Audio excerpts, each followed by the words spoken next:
और इस मौके का फ़ायदा उठाना चाहिए, इस मौके को गंवाना नहीं चाहिए, इस वक्त मैदान छोड़ के भागना नहीं चाहिए, क्योंकि इस वक्त अगर आप भाग जाओगे हो सकता है कल को आप हाई लेवल पे भी भाग जाओ। So my humble request to Fuji India, Fuji Japan, जो भी आप देख रहे हो, that this should keep active this lineup. Welcome friends to TonyCamera.com channel and let's talk about the possible successor of XT200 camera और क्यों XT200 कैमरे का सक्सेसर की आने की पॉसिबिलिटी अभी बिल्कुल भी नहीं है। यहाँ पर कई सारे ऐसे सब्सक्राइबर हैं जो मुझसे पूछते रहते हैं कि सर XT200 का सक्सेसर कब आएगा। सो अभी जो इन्फॉर्मेशन रूमर मिल से आ रही है, that is a very reputed rumour mill, Fuji rumour, उनके मुताबिक जो उनकी लास्ट पोस्ट थे कि फ्यूजी ने अपनी एंट्री लेवल सीरीज़ को कैंसिल कर दिया है। अब ये जो XT200 कैमरा है, आपको पता हो शायद मैंने एक वीडियो भी बनाई थी इसके ऊपर ऑन 2020 के सितंबर मंथ में इसे अमेरिका में फ्यूजी ने डिसकंटिन्यू भी कर दिया था XT200 कैमरे को। अब आपका सवाल आएगा कि क्यों इंडिया में अभी तक अवेलेबल है, क्यों बिक रहा है।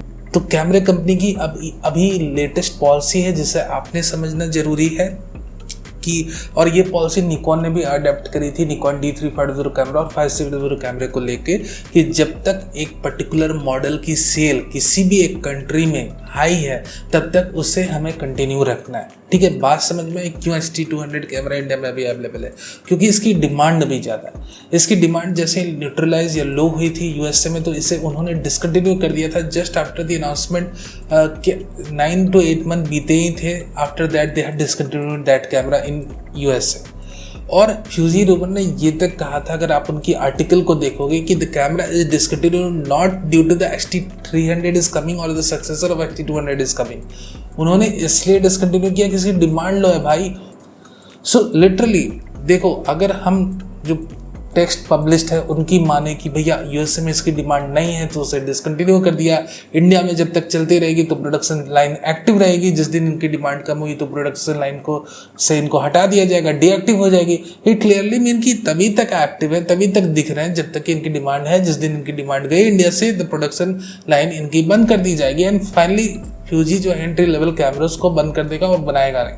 ऐसी रूमर्स चल रही है। I am not making these things, इन सारी चीज़ें पड़ी हुई इंटरनेट पे, काफ़ी रेप्यूटेड साइट ने इसे पब्लिश करी। I am going to put the links on. तो ये सारी बातें, मान लो आज की डेट में अगर आप एक प्रॉपर XT300 कैमरा अनाउंस कर देते जिसकी core specification, it's possible, Fuji के इंजीनियर्स बड़े धुरंधर है, अगर वो एक्सट्रांस को एंट्री लेवल में उतार दें, अगर थोड़े से कोर वीडियो कोर स्पेक्स को थोड़ा सा आप स्केल कर दें, एंड ऑफ कोर्स सिग्मा की लेंसेज की सपोर्ट भी अब आ गई। 16mm की परफॉर्मेंस बहुत धांसू है फ्यूजी की X10 कैमरे के साथ, मैंने पर्सनली देखा है। So let me tell you one thing very clearly, कि अगर XT300 कैमरा वो अनाउंस कर देते हैं जिसकी कोर स्पेसिफिकेशन थोड़ी सी भी अपस्केल्ड रहे, अगर मान लो एक्सट्रांस सेंसर को उतार दिया उन्होंने, थोड़ा सा अच्छा हीट मैनेजमेंट सिस्टम को उतार दिया, 4K आप 24 FPS 30 FPS तक 30 मिनट तक आराम से रिकॉर्ड कर सकते हो।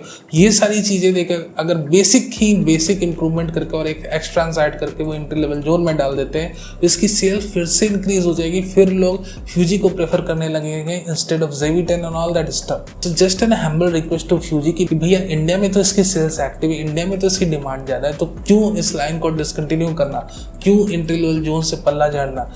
And that's I am creating this video कि अगर पॉसिबिलिटी है फ्यूजी इंडिया के किसी भी पर्सन देख रहे हैं, then this should convey my message to Fuji India and Fuji Japan that they should active and they should keep active this entry level lineup, because India में इसकी demand हमेशा रहेगी। And it's challenges to you, challenges से कभी पीछे नहीं भागनी चाहिए। आपकी रिसर्च एंड डेवलपमेंट टीम के ऊपर ये प्रेशर डालना चाहिए, आपकी मार्केटिंग टीम पे सारी प्रेशर डालनी चाहिए।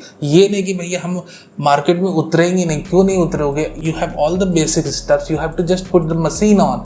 आपने एक कैमरा बनाना है, ऐसा कैमरा बनाना है जो JV-10 को compete करे उसके स्पेसिफिकेशन से, उसके प्राइस पॉइंट से, and just bang on, you have all the market since the third party lens support is there and still Nikon and Canon is absent। उनकी प्रॉपर मिररलेस सिस्टम अभी appear नहीं हुई है। अभी are waiting for Z30 arrival, we are waiting for Z50 Mark II camera, we are waiting for Z70, we are waiting for the RF series APS-C mirrorless camera arrival। तो ये सारी wait, अभी 2 साल का बफर बाकी है market में। जब कैनन पूरी तरह से आएंगे अपनी APS-C mirrorless सिस्टम को लेकर, निकॉन की APS-C लाइनअप फुलफिल हो जाएगी, तो इस 2 साल के बफर में जब सिर्फ सोनी अभी बहुत अच्छी तरह से एक्टिव है और इस मौके का फ़ायदा उठाना चाहिए, इस मौके को गंवाना नहीं चाहिए, इस वक्त मैदान छोड़ के भागना नहीं चाहिए, क्योंकि इस वक्त अगर आप भाग जाओगे हो सकता है कल को आप हाई लेवल पे भी भाग जाओ। So my humble request to Fuji India, Fuji Japan, जो भी आप देख रहे हो, that this should keep active this lineup. Fuji XT300 को जरूर मार्केट में उतारो, एक अच्छी कोर स्पेक्स के साथ उतारो और एक अच्छी प्राइस पॉइंट के साथ उतारो कि हम रिकमेंड कर सके और आपकी कंज्यूमर बेसिस से खरीद सके। एंट्री लेवल लाइनअप को बंद कर देना मुनासिब नहीं रहेगा। So this is just an humble request to Fuji. आपके क्या थॉट्स है, आपके क्या विचार है, क्या फ्यूजी को अपनी एंट्री लेवल जोन को एक्टिव रखना चाहिए, क्या XT200 का सक्सेसर रहना चाहिए, क्या उन्हें एक्सेसरीज को फिर से एक्टिव करना चाहिए? Let me know in the comment section. और आपके कोई क्वेश्चन हो तो आप मुझसे पूछ सकते हैं कमेंट सेक्शन में। वीडियो देखने के लिए बहुत बहुत धन्यवाद। वीडियो अच्छा लगा हो तो लाइक करना नहीं भूलना, न हो तो सब्सक्राइब भी कर लो for future updates live news. Thank you very much for watching this video.